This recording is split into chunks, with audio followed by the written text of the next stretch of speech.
It was one of those nights that felt destined to linger in my memories. A night I initially embraced with a sense of optimism. I was 25 at the time, living just outside Portland, Oregon, and delivering pizzas to pay my way through graduate school. I'd always appreciated these late-night shifts: fewer cars, calmer streets, and usually bigger tips. But this night was different from the start. A call came into Mario's Pizza at around 11 p.m. 4 large pies ordered to an address I'd never delivered to before. It was a good 20-minute drive, which wasn't unusual in our semi-rural neighborhood. Plus, 4 pizzas likely meant a party, and a generous tip was almost guaranteed. It felt like an opportunity, something positive, and I quickly volunteered, excited to earn some extra cash toward tuition. As my old Toyota Corolla left the familiar glow of streetlights behind, the road narrowed and turned into a gravel path. Pine trees towered above, silhouetted darkly against the Oregon night sky, and soon my headlights became the only source of illumination. Driving through these winding forest roads always stirred a subtle anxiety in me. Isolated, eerie, yet strangely peaceful. My GPS finally announced my destination with mechanical certainty. You have arrived. Ahead stood an old building, cloaked in shadow, positioned awkwardly in a small clearing deep within the woods. No lights illuminated the windows, no cars were parked outside, and silence pressed in from all sides. Doubt crept into my thoughts. Determined but cautious, I double-checked the address, confirming with my manager over the phone. Irritation lined his voice after the third request. "Alex," he sighed, "just knock and see if anyone answers. You know we don't like wasted pizzas." That simple directive turned out to be more difficult than I anticipated. Gathering my nerve, I stepped out of the car, the cool night air brushing against my face. I approached the front door, pizza boxes warming my hands, and knocked firmly. Silence. Another knock, louder this time, punctuated by my tentative call. "Pizza delivery!" The darkness outside felt oppressive. Every shadow seemed alive, and every rustle in the surrounding woods raised fresh terror. Minutes passed like hours, each second amplifying my anxiety. I frantically scanned windows and mirrors, desperate for reassurance that I was truly alone. But then I looked up into the rearview mirror and froze. Those same wide eyes stared directly back at me, now accompanied by the faint curve of a chilling smile. It was a woman, her face pressed eerily close to the glass, eyes wild with unreadable intent. Pure panic overtook me. Without thought or caution, I burst from the vehicle and plunged into the thick woodland. Branches tore at my clothes, twigs snapped beneath my frantic footsteps, but adrenaline fueled me forward. Lungs burning, heart pounding, I finally collapsed behind a massive fallen log, hands clasped tightly over my mouth, suppressing desperate breaths. It felt like an eternity spent hidden, heart echoing in my ears. Eventually, the distant, comforting wail of sirens pierced through the forest, a sound more beautiful than any symphony I'd ever heard. Summoning every ounce of remaining strength, I staggered back toward the road, guided by the reassuring flicker of red and blue lights. Officers approached, flashlight beams cutting sharply through the darkness. I shouted desperately for help, relief flooding me as they rushed forward. They steadied my trembling body, offered water, and patiently listened as I recounted my harrowing tale. A thorough investigation ensued. Flashlights illuminated the eerie building, revealing no occupants. The officers returned with only sharp metallic objects, tools deliberately placed to shred tires.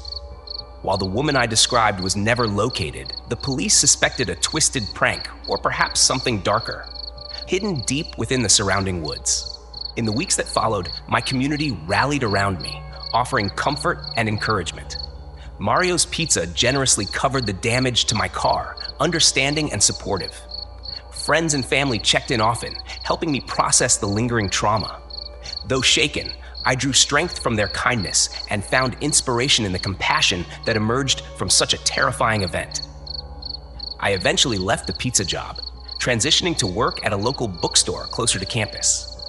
Yet, despite moving forward, the memory remained vivid. Those haunting eyes in the mirror, forever a reminder of my vulnerability. Yet, even stronger was the sense of gratitude I'd developed, thankful for the lessons learned, thankful for the kindness of strangers, and thankful for the courage that carried me through the night. That evening on the forest road was one I'll never forget, not just for its fear, but also for the resilience and humanity it inspired within me.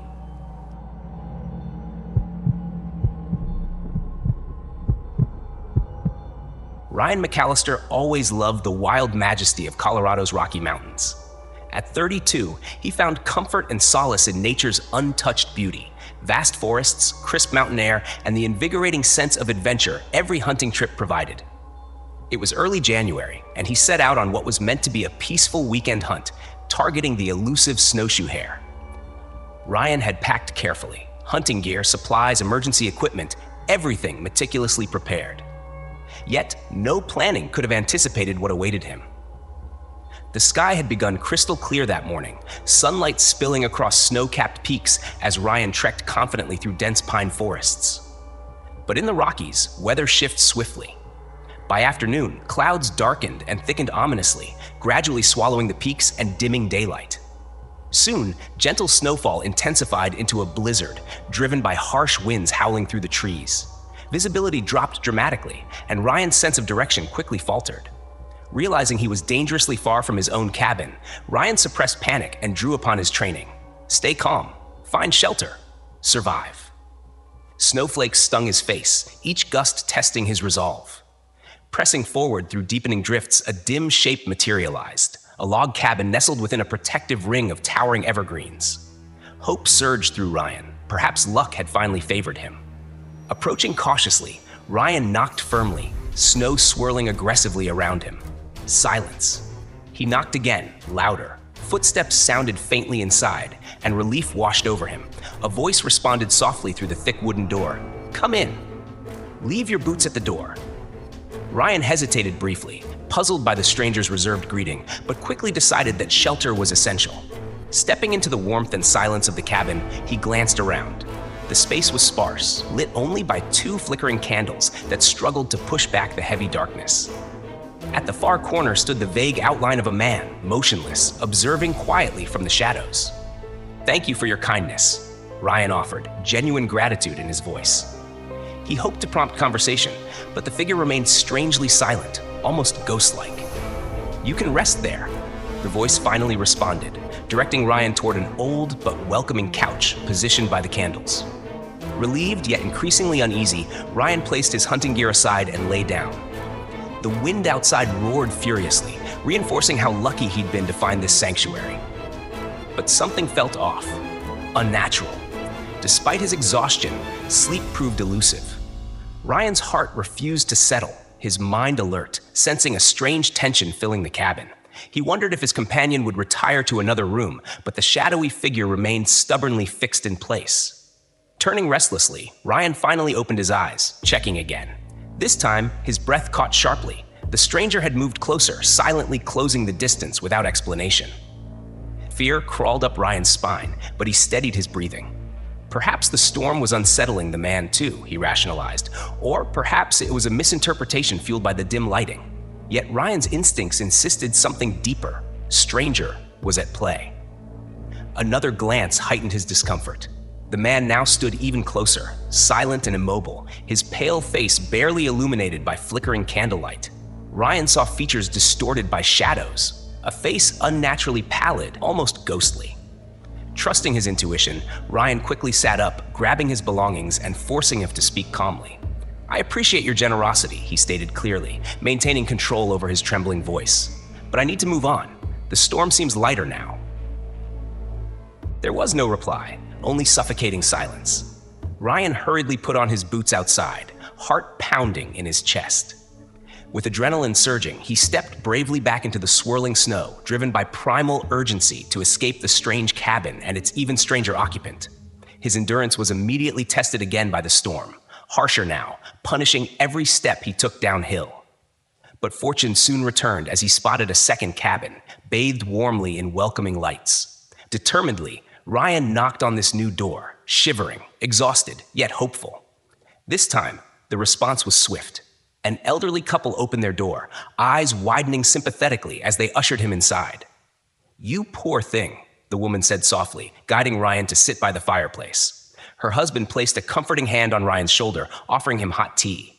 Warmth and gratitude filled Ryan as he recounted his unsettling encounter at the previous cabin. The couple exchanged troubled glances, confusion and worry evident. The old man leaned forward, gently asking for clarification. Ryan described again the cabin hidden amongst evergreens further uphill. The woman's eyes darkened, her voice wavering slightly as she spoke. "You must mean Mr. Phillips' old cabin, dear. But that can't be possible. That place has been empty ever since they found him gone 2 winters ago." Ryan's heart raced again, this time from shock rather than fear. The elderly couple quietly explained Mr. Phillips had been tragically killed during a robbery, and no one had occupied that cabin since. Authorities never identified his attacker. Ryan's mind spun with disbelief, recalling vividly the pale, silent figure in the shadows. He realized he had not merely encountered an unfriendly resident. He had witnessed something far stranger, something beyond rational explanation.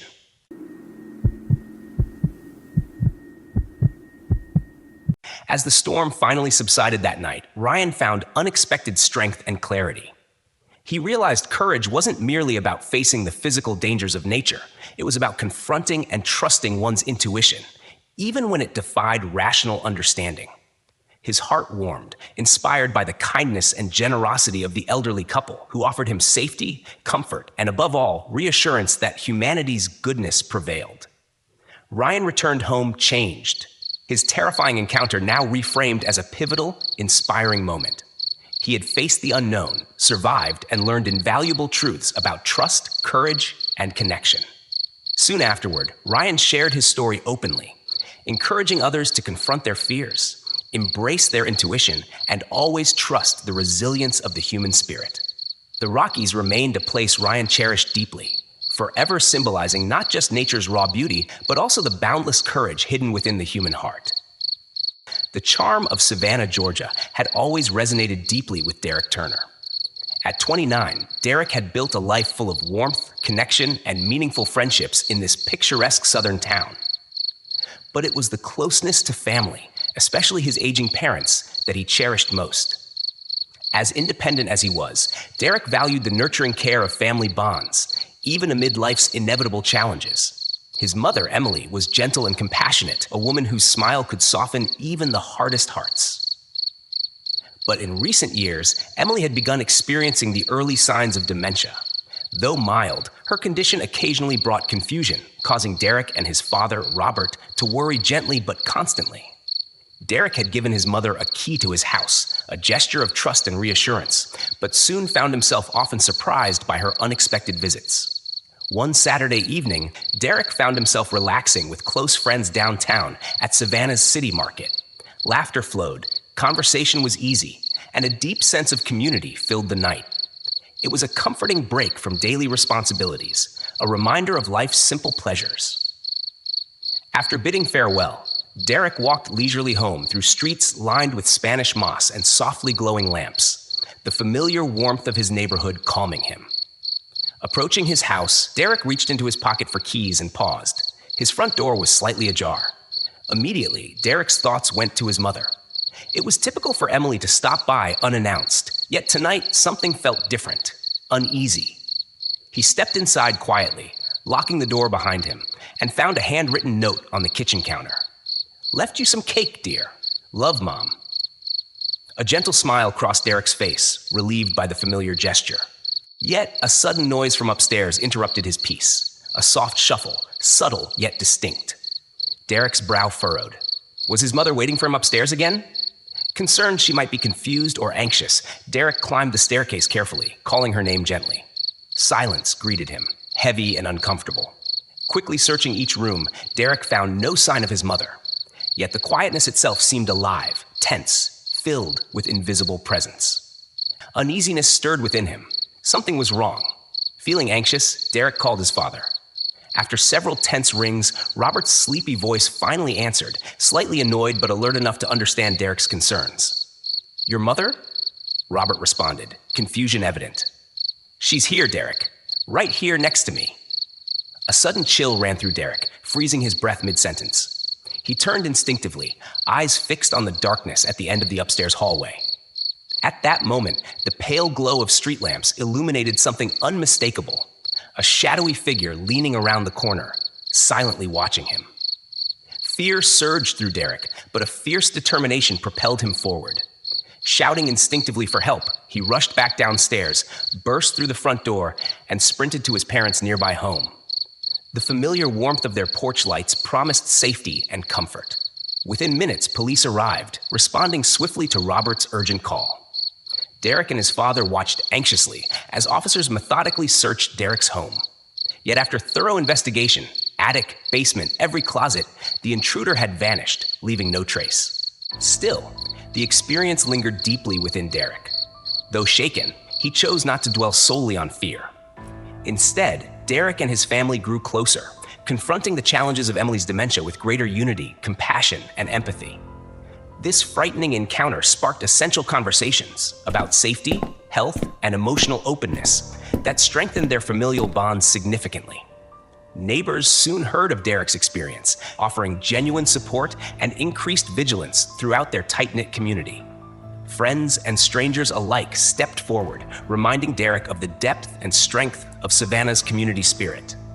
He took comfort in the reassuring presence of those around him, inspired by their generosity and kindness. In the months following, Derek proactively addressed home security measures. Yet, he also became an advocate, speaking openly within his community about elderly care, mental health, and family support. The frightening shadow of that evening evolved into something profoundly meaningful, a catalyst for positive change and compassionate connection. One quiet afternoon, sitting beside his mother on their family porch, Derek felt profound gratitude. Despite lingering questions and occasional nervous glances over his shoulder, he understood clearly how powerful human connections were. Emily smiled softly, eyes clear and warm, and in that gentle moment, Derek knew the darkness he'd faced had brought forth something far brighter, an unwavering commitment to protecting and cherishing those he loved most deeply. His experience, once terrifying, had become inspirational, a testament to courage, resilience, and the boundless strength of family ties. Derek chose to view that night not as a lingering shadow, but as a powerful reminder of humanity's goodness, compassion, and collective strength, values that transformed fear into lasting inspiration.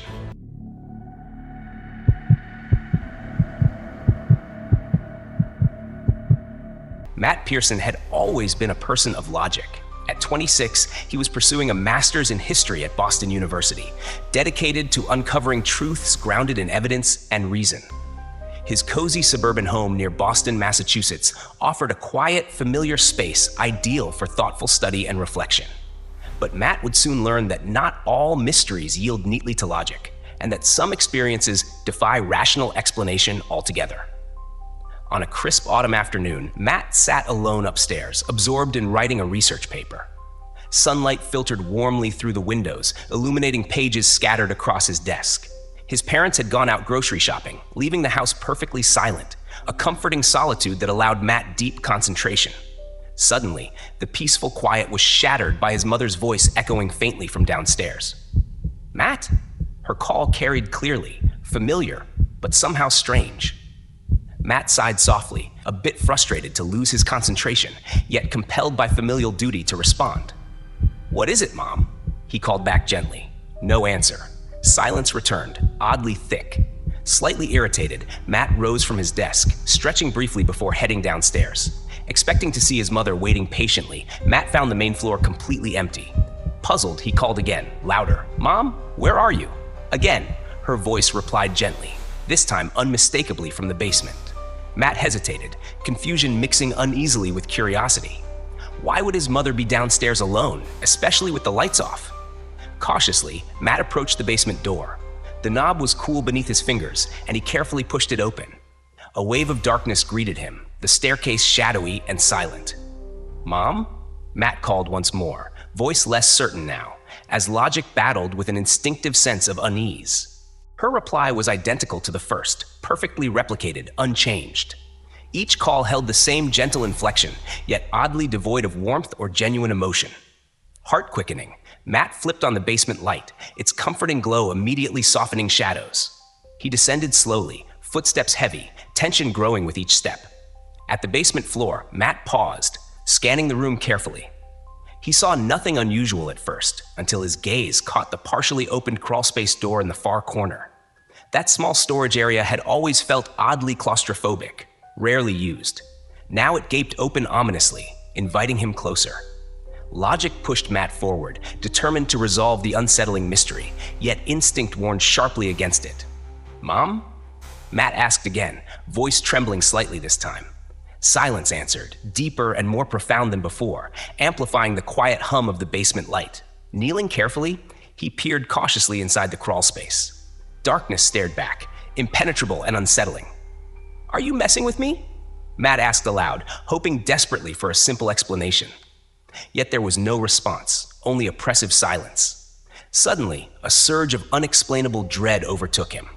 Abandoning logic entirely, Matt sprinted up the stairs, heart pounding violently, and slammed the basement door shut behind him, locking it firmly. Breathing heavily, adrenaline flooding his veins, Matt reached for his phone, dialing his mother's number frantically. She answered casually, the familiar sounds of the grocery store audible behind her. Matt's voice trembled as he recounted his experience, pleading for her to understand. His mother, initially skeptical, gradually sensed his sincerity and promised they would investigate together upon her return.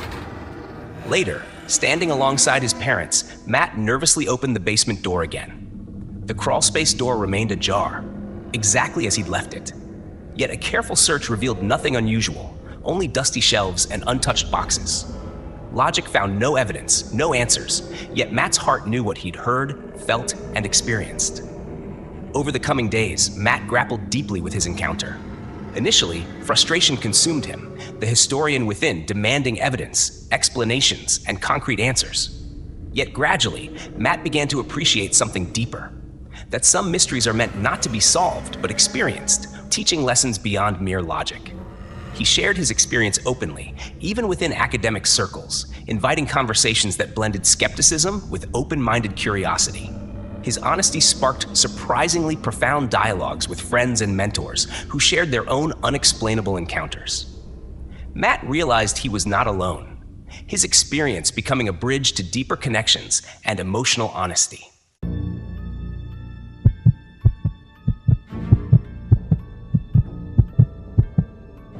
His unsettling basement encounter inspired Matt to embrace the unknown, not as something fearful, but as something wondrous. He became more empathetic toward the experiences of others, more patient with uncertainty, and more open-hearted overall. He channeled his experience into inspirational talks, encouraging others to trust their intuition, honor their emotional truths, and accept the mysteries life inevitably brings. Matt's brush with the inexplicable taught him humility and resilience, transforming fear into curiosity, confusion into wisdom. His logical mind still sought answers, but now embraced a broader perspective, recognizing that life's greatest mysteries often hold profound meaning, hidden beneath the surface. One peaceful evening, months later, Matt sat quietly in the basement, surrounded by warm lights and calm silence, reflecting deeply.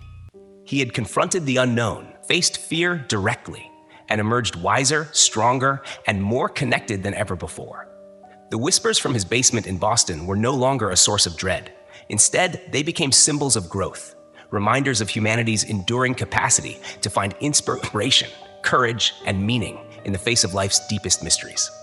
Jason Mitchell loved the warm, vibrant energy of Nashville, Tennessee, a city famous for its soulful music, welcoming communities, and bustling nightlife. At 27, Jason was outgoing, sociable, and had built a comfortable life surrounded by close friends and family. Yet, beneath his easygoing exterior, Jason sometimes grappled quietly with anxiety and occasional sleep troubles. Until one unforgettable summer night, Jason never realized just how profoundly confronting his deepest fears could inspire him. It was a Saturday evening, warm and comforting, the city humming with life. Jason had spent the night laughing with friends at a lively downtown pub, sharing stories, celebrating life, and soaking up the city's vibrant energy. Later, as he walked home, Jason felt content, connected to the heartbeat of his city, and filled with gratitude for the simple joys in life. But as Jason and his friends strolled through the neighborhood, one friend pointed curiously to a rustling bush near an empty house. A figure crouched low within it, shadowed and unclear. Initially startled, they laughed nervously, dismissing it as a prank or perhaps an eccentric neighbor. Yet, as they passed by, a strange, unsettling noise emanated from the bush, low, rhythmic, almost otherworldly. They quickened their steps, unease mixing with laughter, leaving the strange encounter behind. Jason thought little of it afterward, falling asleep easily that night, his mind relaxed from the evening's pleasant memories. But deep into the night, something shifted dramatically. He awakened abruptly, a heavy feeling pressing down on him. Jason's heart raced. He immediately recognized the frightening sensation: sleep paralysis. Immobilized, his eyes scanned the dark bedroom, barely illuminated by the dim glow of moonlight. Fear crept slowly through Jason, but he reassured himself silently. This will pass, he thought, breathing deeply, steadying himself. But then he heard it again, that unsettling, haunting sound from the bushes earlier. This time it was closer, louder, inside his bedroom. His gaze fixated nervously toward the foot of the bed, where shadows seemed to gather and deepen unnaturally. The shadows stirred slowly, shaping themselves into something terrifyingly human. Jason's pulse thundered in his ears, panic mounting. Logic tried to soothe him, whispering reminders that this was simply a vivid nightmare, but instinct warned something deeper was happening. From the shadows emerged a grotesque face, pale, distorted, floating silently forward. Jason stared in helpless dread. The apparition's mouth hung open slightly, producing that same eerie, haunting sound, a sound Jason would never forget. Its dark eyes locked intently onto Jason's own, drawing nearer until only inches separated them. Fear threatened to overwhelm him, but Jason summoned every ounce of inner strength. He reminded himself this moment wouldn't last forever, focusing intensely on calm breaths, steadying his heartbeat. In that moment of sheer terror, Jason confronted something deeper than fear. He confronted himself, his anxiety, his vulnerability. And then, just as suddenly as it had appeared, the figure dissolved, gently fading into the air, leaving behind only silence and a deep, grateful relief. Jason gasped sharply, movement returning to his limbs. He sat upright, heart still racing, sweat beading across his forehead. He flicked on his bedside lamp, illuminating comforting familiarity. No intruder, no apparition, just his quiet room, serene and safe. Yet the experience felt undeniably real, unforgettable. Shaken but determined, Jason spent the following day speaking openly about his encounter with friends and family. Initially hesitant, he soon realized how many others had secretly struggled with similar experiences and anxieties. His vulnerability inspired genuine conversations, encouraging openness, emotional honesty, and collective healing among his community. Driven by newfound purpose, Jason organized neighborhood gatherings, fostering discussions about sleep health, emotional resilience, and overcoming anxiety. His experience transformed into a source of strength, not just for himself, but for many others around him. Nashville's famously close-knit community responded warmly, embracing Jason's openness and bravery, further inspiring him. In time, Jason's terrifying night became a pivotal turning point, reshaping his perspective. He learned that fear is not something to hide from, but something to understand, face, and transcend. His life became richer, more authentic, and profoundly meaningful through the connections formed from honest vulnerability. Months later, Jason stood confidently before a small group at a community event, speaking clearly and sincerely about that haunting night. "We all have moments of fear," Jason said warmly, eyes sparkling with compassion. "But those moments aren't meant to defeat us. They're meant to remind us of our strength, courage, and incredible resilience." The audience listened intently, inspired by his authenticity. That night, Jason's frightening encounter transformed from nightmare to inspiration, teaching him and others that strength often lies hidden beneath vulnerability, courage beneath fear, and deep, meaningful connection beneath every shared human experience. As Jason walked home that evening, he smiled quietly beneath Nashville's gentle stars, grateful not for the fear he'd experienced, but for the powerful truths it revealed. Fear had not conquered him. Instead, it had awakened him, showing him the boundless courage within, forever changing his life for the better. In the end, Alex's harrowing experience on that desolate forest road became more than just a frightening memory. It was a turning point. Confronted by the unexplainable, trapped in darkness, and forced to face the depths of his own fears, Alex emerged stronger, more resilient, and deeply appreciative of life's precious moments. The haunting image of that night serves as a constant reminder that courage isn't the absence of fear, but the ability to keep moving forward despite it. This story teaches us that life can be unpredictable and full of challenges, but embracing fear and uncertainty can lead to powerful growth and transformation. Every frightening experience offers valuable lessons about resilience, trust, and gratitude. Apply this wisdom by confronting your own uncertainties bravely, cherishing connections, and living with courage every day. Don't forget to subscribe to our channel for more compelling stories that inspire strength, courage, and personal growth. And in that moment, beneath the comforting Tennessee sky, Jason knew the darkness had taught him the most inspiring lesson of all. Within each of us, there exists the power not only to face our deepest fears, but to grow profoundly because of them.